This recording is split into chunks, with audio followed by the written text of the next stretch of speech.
అందరికీ నమస్తే. అందరూ బాగున్నారా? ఎల్లమ్మ తల్లి ఆశీస్సులు అందరికీ ఉండాలని కోరుకుంటున్నా. ఫస్ట్ అయితే ప్లీజ్ ఈ వీడియోకి ఒక లైక్ కొట్టురి, సబ్స్క్రైబ్ చేసుకోరి.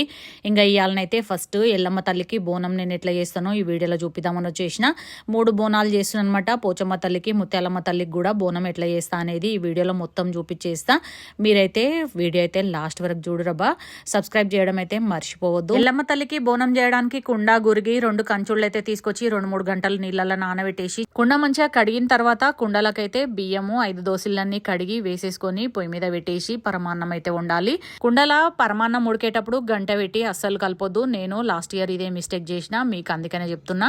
గంట పెట్టి కలపకుండా బెల్లము, పాలు, నెయ్యి అట్లనే యాలక్కాయల పొడి కూడా వేసేసుకొని పరమాన్నం వండి చూపిస్తున్న విధంగా చల్లారిన తర్వాత బోనం అయితే ప్రిపేర్ చేయాలన్నమాట. కుండకు గురిగికి రెండింటికి కంకణం కట్టిన తర్వాత పసుపు నూనె రుద్ది పసుపు అంతా ఇట్లా బోనంకి అయితే జల్లెడ పట్టాలి. బోనం కుండకు అమ్మవారి రూపు, స్వస్తికు, ఓంకారము అన్ని దిద్దుకోవాలన్నమాట. కుంకుమ పెట్టి అన్ని అలంకరించుకోవాలి చూపిస్తున్న విధంగా. వేపాకు రిల్లలు కూడా పెట్టేసి ఇట్లా చూపిస్తున్న విధంగా బోనం కూడా తయారు చేసేసి బియ్యం కూడా కలపాలన్నమాట. 2 కిలోలన్నర బియ్యం అయితే నేను అమ్మవారికి పోయడానికి కలుపుతున్నా. ఒడి బియ్యం కలిపిన తర్వాత చూపిస్తున్న విధంగా కొబ్బరికాయ కొట్టి అమ్మవారికి అయితే హారతి ఇయ్యాలి. చాలా మంది కొబ్బరికాయ బయట కొడుతుంటారు. బోనం పుదిచిన తర్వాత దీపం వెలిగించేసి ధూపం, దీపం అన్ని చూపించిన తర్వాత అమ్మవారికి అయితే కొబ్బరికాయ కొట్టాలన్నమాట. ఈ భూమి మీద ఫస్ట్ బోనం ఎత్తుకుంది రేణుకా ఎల్లమ్మ తల్లియే కాబట్టి ఆ తల్లికైతే ఫస్ట్ బోనము నేనైతే తీసుకెళ్తున్నా బల్కంపేట్కి. జై బోలో ఎల్లమ్మ తల్లికి జై. బల్కంపేట ఎల్లమ్మ తల్లికి నేను కుండలనే బోనం చేస్తా. ఎవ్రీ ఇయర్ ఇంట్లో నుండి బల్కంపేట ఎల్లమ్మ తల్లికి కుండలనే బోనం తీసుకెళ్తా అనమాట. ఇక్కడ ముత్యాలమ్మ తల్లికి అట్లనే పోచమ్మ తల్లికి నేను బోనం ఎట్లా చేస్తానో ఈ వీడియోలో కంటిన్యూగా చూపిస్తున్న విధంగా సర్వలు ఉంటాయి కదా, బోనం సర్వలు. ఒక దాంట్లోనైతే పసుపు అన్నం వండుతున్నా, ఇంకో దాంట్లోనైతే పరమాన్నం వండుతున్నా. ఇట్లా అన్నం చూపిస్తున్న విధంగా ఉడికేటప్పుడు పసుపు వేసేసుకొని కలపకుండా అట్లనే వదిలేసేయాలి. మొత్తం ఉడికేంత వరకు కూడా సిమ్ములో పెట్టి ఉడికించుకోవాలి. ఇక్కడ చూపిస్తున్న విధంగా పరమాన్నం కూడా ముత్యాలమ్మ తల్లికి వండుతున్నా అనమాట. ఇట్లా బెల్లము, యాలక్కాయల పొడి, కొంచెం నెయ్యి కూడా వేసిన తర్వాత పాలు కూడా పోసేసి గంటె పెట్టి కలపకుండా పరమాన్నం కూడా వండాలి. మీకు చూపిస్తున్న విధంగానే చేయండి. గంటె పెట్టి కలపకూడదు. నేను ఇంతకుముందు చేసిన మిస్టేకే ఇప్పుడు చేయొద్దని చెప్పి మీకు అందరికీ కూడా మంచిగా వివరించేస్తున్నా. 2 సర్వలలో నేను 5 దోసిళ్ళు చిన్నగా పట్టిన దోసిళ్ళన్ని బియ్యం అయితే 5 దోసిళ్ళు వేసి కడిగిన అనమాట. మీకు అర్థమైందని అనుకుంటున్నాను. నేను కొలతలతోటైతే బియ్యము వేసి పరమాన్నము, పచ్చన్నం అయితే ఏముండను. దోసిళ్ళు చిన్నగా బట్టి పోసి అవే వండుతుంటా అనమాట. ఇంకా ఇక్కడ చూపిస్తున్న విధంగా కంకణం అయితే కట్టేసేయాలి. ఇక్కడ కంకణం కట్టిన తర్వాత నూనె, పసుపు ఇట్లా సర్వకు మొత్తం రుద్దినాక పసుపు అయితే చూపిస్తున్న విధంగా జల్లెడ పట్టాలన్నమాట. అట్లయితే కొంచెము పసుపు అయితే గట్టిగా పట్టేస్తుంది బోనంకి. ఇక్కడ చూపిస్తున్న విధంగా రూపు అయితే దిద్దుకోవాలి. స్వస్తికు అట్లనే త్రిశూలము ఇవన్నీ కూడా దిద్దుకోవాలన్నమాట బోనం సర్వ మీద. ఇంకా ఇక్కడ నూనె పెట్టేసి కుంకుమ అద్దుకుంటే మంచిగా బోనం అయితే నీట్గా తయారైపోతుంది. బోనం చేసేటప్పుడు ఎవరితోటి మాట్లాడకూడదు. బోనం వండేటప్పుడు కూడా ఎవరితోటి మాట్లాడకూడదు. సైలెంట్గా బోనం బుదియాలి, అమ్మవారిని తలుచుకోవాలి. మీ బోనం అమ్మవారు స్వీకరించాలని మీరు దండం పెట్టుకోవాలి ఫస్ట్ అయితే మనసులా. ఇక్కడ చూపిస్తున్న విధంగా మీద చెంబు పెడతాం కదా, ఆ చెంబుకు కూడా పసుపు నూనె రుద్దేసి కంకణం కట్టేసి చూపిస్తున్న విధంగా ఇట్లనే పసుపు జల్లెడ పట్టేసేయాలన్నమాట. జల్లెడ పట్టిన తర్వాత ఇట్లా చిన్నగా బొట్లు పెట్టేసేయాలి. 5 బొట్ల, 11 బొట్ల, 9 బొట్ల అనేది మీ ఇష్టము. నేను ఇక్కడ 11 బొట్లు అయితే పెడుతున్నా. నూనె అద్దుకొని కుంకుమ పెట్టేసేయాలి. బొట్లకు కూడా సింపుల్గా మంచిగా నీట్గా ఉంటుంది అనమాట. బోనం కూడా చూపిస్తున్న విధంగా నేను ఇట్లా తయారు చేస్తున్నాను. మీరు కూడా అట్లనే తయారు చేసి అమ్మవారికి అయితే సమర్పించండి. అమ్మవారి కృపకు పాత్రులు కండి. ఇంకెక్కడ నేనేమైనా మిస్టేక్స్ చెప్తే మటుకు నన్ను క్షమించండి. ఒక ప్లేట్ తీసుకొని అందులో బియ్యం పోసేసి బోనం అయితే కూసబెట్టాలన్నమాట. మీరు ఎంతమంది బోనాలు చేస్తారో నాకు కామెంట్ బాక్స్లో కామెంట్ చేయరి. ఈ వీడియోకి అయితే లైక్ కొట్టడం మర్చిపోవద్దు. చూపిస్తున్న విధంగా బోనం సర్వకైతే పువ్వులు కట్టాలి. యాపరిల్లలు అయితే నిండుగా పెట్టండి. యాపరిల్లలు అంటే అమ్మవారికి చాలా ఇష్టము. పోచమ్మ తల్లికి కానీ, ముత్యాలమ్మ తల్లికి కానీ.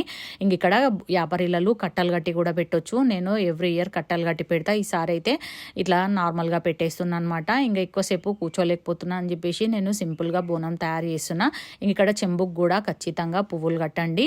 ఇంకా ఈ చెంబులను అయితే బెల్లం వేసి నీళ్లు పోసి పానకం అయితే తయారు చేయాలి. నేను బోనం ఎట్లా తయారు చేస్తా, బోనంలో ఏం వండుతా అనేది ఈ వీడియోలో చూపించేస్తున్నా. చాలా మంది పసుపన్నంకి ఆకుకూర కూడా వండుతారు. మేము ఆకుకూర వండము, పానకం తీసుకుపోతాం అనమాట. ఇక్కడ నూనె, పసుపు మిగిలిపోయింది కదా, అది మొత్తం కూడా కంచుళ్ళకు రుద్దేసి ఇట్లా చూపిస్తున్న విధంగా పసుపు కుంకుమలతోటి అలంకరించుకోవాలి కంచుళ్ళను కూడా. ఈ కంచుళ్ళు 2 నేను అమ్మవారి గుడి దగ్గరనే పెట్టేసి వస్తాను అనమాట. బోనం మీద దీపం తోటి వెళ్తాం కదా, ఆ దీపం కూడా అక్కడనే పెట్టేసి వస్తాను అనమాట. మీరు కూడా ఇట్లనే చేయరి. మీకు ఇట్లా బోనం చేయడం వల్ల బాగా కలిసి వస్తుంది అనేది నేనైతే చెప్పగలుగుతా. ఇంకా చాలా మంది నూనె పోసే టైంలో ఎక్కువ నూనె పోసేస్తుంటారు, తక్కువ నూనె పోయాలి వేయాలి. ఇది నేను పత్తి ఊరు నుండి తెచ్చుకున్న పత్తి గింజలతోటే ఇట్లా ఒత్తి చేసి నేనైతే ఇట్లా పెడతాను అనమాట. బయట ఒత్తులు అయితే కొనుకరాను, మీరు వీలుంటే మీరు కూడా ఇట్లనే చేసుకోండి. ఇంకా అక్కడ బోనం అయితే తయారు చేసి పక్కన పెట్టేసిన పోచమ్మ తల్లికి. ఇంక ఇప్పుడు ముత్యాలమ్మ తల్లికి పెరుగు బోనం తయారు చేద్దాము. పెరుగులను అయితే పసుపు కలపాలన్నమాట. చూపిస్తున్న విధంగా ఒక కంచోడు తీసుకొని పెరుగు వేసేసుకొని అందులో పసుపు కలిపి మొత్తం బోనం సర్వకైతే ఆ పసుపు పెరుగు అంతా కలిపిన మిశ్రమాన్ని అయితే రుద్దాలే. ఇక్కడ చూపిస్తున్న విధంగా ముత్యాలమ్మ తల్లికి ఇట్లా చేయడం వల్ల పిల్లలకు మనకు చలవ చేస్తుంది అనమాట. ముత్యాలమ్మ తల్లి చల్లని తల్లి కాబట్టి పిల్లలున్న వాళ్ళు ఖచ్చితంగా ఇట్లనే పెరుగు పసుపు కలిపి బోనం సర్వకైతే మొత్తం రుద్ది చూపిస్తున్న విధంగా మీద చెంబుకు కూడా రుద్దుకోవాలి. కంకణం అయితే కట్టడం మర్చిపోకండి, కంకణం కూడా కట్టాలి. బోనం సర్వకు చెంబుకు ఇట్లా పసుపు పెరుగు రుద్దిన తర్వాత చిక్కుబొట్లు పెట్టాలి. ఈ చిక్కుబొట్లు ఎందుకు పెట్టాలంటే మన చిక్కులన్నీ తీర్చాలి ఆ తల్లి కాబట్టి ఇట్లా చిక్కుబొట్లు పెట్టాలన్నమాట. ముత్యాలమ్మ తల్లికి చిక్కుబొట్లు పెట్టడం అంటే ఏం లేదు, మీకు నచ్చినట్టుగా ఇట్లా బొట్లు మొత్తం పెట్టేస్తుండాలన్నమాట. చూపిస్తున్న విధంగా చాలా మంది సున్నం పట్టెలు రుద్ది మధ్యలో నూనె పసుపు రుద్దేసి కుంకుమ పసుపు బొట్లు పెడుతుంటారు. అట్లా కూడా బోనం తయారు చేయొచ్చు. కాకపోతే నేను ఇట్లా బోనం తయారు చేస్తా అనేది ఈ వీడియోలో మీకు చూపించేస్తున్నా. ఇంక ఇక్కడ చూపిస్తున్న విధంగా బోనంకి అయితే పువ్వులు కట్టిన తర్వాత కొన్ని నేను మామిడాకులు కూడా పెడతా అనమాట. ముత్యాలమ్మ తల్లి బోనంకి అయితే అట్లనే కొన్ని వేపరిల్లలు కూడా ఇట్లా చూపిస్తున్న విధంగా మంచిగా అలంకరించుకొని మీద చెంబుకు కూడా పువ్వులు కట్టాలి. చూపిస్తున్న విధంగా మీరైతే చెంబుకి బోనంకి పువ్వులు ఖచ్చితంగా కట్టురమ్మా, చాలా బాగుంటుంది. అమ్మవారిని తయారు చేసినట్టుగానే తయారు చేయాలి. మీద చెంబుల పెరుగు వేసేసుకొని నీళ్లు కలుపుకొని కొంచెం బెల్లం ముక్క కూడా వేసేసుకొని ముత్యాలమ్మ తల్లికి పరమాన్నం తోటి పెరుగు శాఖ కూడా చెంబులా తయారు చేసుకోవాలన్నమాట. ఇట్లా చూపిస్తున్న విధంగా ఇంక ఇక్కడ పెరుగు పసుపు మిగిలిపోయింది కదా కంచుళ్ళ, అదంతా కూడా కంచుళ్లకు రుద్దేసేయాలన్నమాట. చల్లని తల్లి ముత్యాలమ్మ తల్లి ఆశీస్సులు అందరికీ ఉండాలని కోరుకుంటున్నాం. కంచుళ్ళకు కూడా కుంకుమ పసుపు చూపిస్తున్న విధంగా మంచిగా అలంకరించుకోవాలి. కుంకుమ పసుపుతోటే కడ ఉంటుంది కాబట్టి మీరు బోనం మొత్తం కూడా నీట్గా తయారు చేసుకోవాలి. బోనం ఎంత నిండుగా ఉంటే అంత బాగుంటుందమ్మా. అమ్మవారిని చూసిన విధంగా ఉండాలన్నమాట. మనం బోనం తయారు చేసే దేవుడు రాని వాళ్ళకు కూడా దేవుడు వచ్చేయాలన్నమాట. అమ్మవారు పూనకం వచ్చేస్తుంది. కొంతమందికి బోనం చూడంగానే అట్లా తయారు చేయాలి.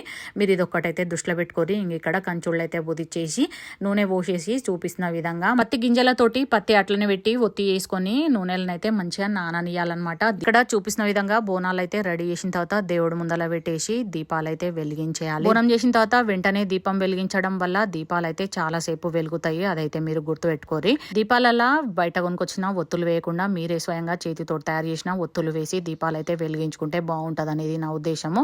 ఇంక ఇక్కడ చూపిస్తున్న విధంగా అగరబత్తీలు కూడా వెలిగించేసి బోనాలకైతే ఇట్లా చూపిస్తున్న విధంగా పెట్టేసేయాలన్నమాట. చాలా మంది బోనంకి ఇంట్లో కొబ్బరికాయ కొట్టారు, బయట కొబ్బరికాయ కొడతారు అనమాట. బయట అంటే ఎత్తుకున్న తర్వాత కొబ్బరికాయ కొడుతుంటారు, బోనం ఎత్తుకున్న తర్వాత. అట్లా కాదు, ఇంట్లో మీరు బోనంకి అయితే కొబ్బరికాయ కొట్టాలి. బోనాలకైనా బతుకమ్మకైనా ఇంట్లో కొబ్బరికాయ కొట్టిన తర్వాతనే బయటికి తీయాలి తల్లి, అదైతే గుర్తుపెట్టుకోర్రి. ఇంక ఇక్కడ 2 బోనాలు అయితే మంచిగా కడగా కుదిరినాయి కదా. అమ్మవారికి అయితే నేను శతకోటి వందనాలు తెలుపుకుంటున్నా. ధూపదీప నైవేద్యాలతోటి నా ఇంట్లో ఎప్పుడు ఇట్లనే ఉండాలని కోరుకుంటున్నా. మీ అందరికీ కూడా పోచమ్మ తల్లి ముత్యాలమ్మ తల్లి ఆశీస్సులు ఉండాలని కోరుకుంటున్నా. ఇంకా ఈసారి అయితే మా 3 తల్లులకు బియ్యం అయితే పోయట్లేను. నేను బియ్యము తర్వాత పోద్దామని ఇప్పుడైతే పోయట్లేనబా. ఇంకా జోడు బోనాలు అయితే సమర్పించేస్తున్నా 3 తల్లులకు. మా 3 తల్లులు ఒకే దగ్గర కొలువు తీరున్నారనమాట. ముత్యాలమ్మ తల్లి, పోచమ్మ తల్లి, మైసమ్మ తల్లి. ఆ 3 తల్లులకు ఎవ్రీ ఇయర్ నేను జోడు బోనాలు తీసుకుపోతా. వీడియోకి అయితే ఒక లైక్ కొట్టురి. జై ఎల్లమ్మ తల్లికి జై.